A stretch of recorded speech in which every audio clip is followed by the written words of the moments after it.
The young mother was about to feed her baby. Two creeps deliberately sat down next to her. Not only did they refuse to give her some space, they even told her to finish feeding the baby and then take care of them. Just then, a man walked over. When the two saw the gun on his hip, they had no choice but to back off, quietly. That man's name was Jack. Before long, the bus started moving. The ticket collector came around to sell tickets one by one, but Lisa didn't have any money. She had no choice but to turn to Jack for help. Jack went ahead and bought 2 tickets. Lisa was deeply grateful. When Jack asked how she ended up so broke, Lisa began to share her story. 3 years ago, she was living at her brother's house. Her sister-in-law took good care of her, but at night, she could always hear the sounds of her brother and his wife being intimate. After secretly watching a few times, she pulled out a small light bulb as a prop. When her sister-in-law left for work, she suddenly made advances on her brother. Her brother couldn't resist the temptation, and they ended up sleeping together. They didn't even hold back at the lighthouse. Before long, she became pregnant. Her brother sent her back to the countryside and never showed up again. He wasn't there when the baby was born either. At this point in her story, she began to cry. Jack told her he was a sailor and that he was still single. As soon as Lisa heard the word sailor, she snapped, saying they were all scum. She explained that earlier she had no money for a boat ticket. She tried to sneak on board but got caught.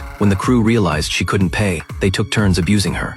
Afterwards, they let her take a shower, gave her a hot meal, and even let her stay in a cabin for free. But it wasn't long before they came back for her again. They dragged her into the captain's quarters. That lasted until the ship docked at the next port. Jack then took her to a hotel. The moment they entered the room, she locked the door. She already knew Jack's intentions. He was just trying to take advantage of her. The next morning, Jack quietly left, but he left her a wad of cash. In reality, Jack already had a family back home. While watching TV, he suddenly saw a breaking news report. The captain and his crew were all found dead on that same ship. On the news footage, Jack's wife spotted him together with Lisa. She later found flirtatious texts hidden on Jack's phone. Then the police showed up to arrest Jack. It turned out that after Lisa was assaulted, an old woman who pitied her secretly handed her a packet of poison. Lisa pretended she was fetching drinks and slipped the poison into the alcohol. The captain and crew were all killed. When Lisa was caught, she lied. She claimed Jack was the one who gave her the poison. The police searched Jack's bag, and sure enough, they found the packet inside. In the end, Jack was executed by firing squad. This story comes from the film Phimpassahi.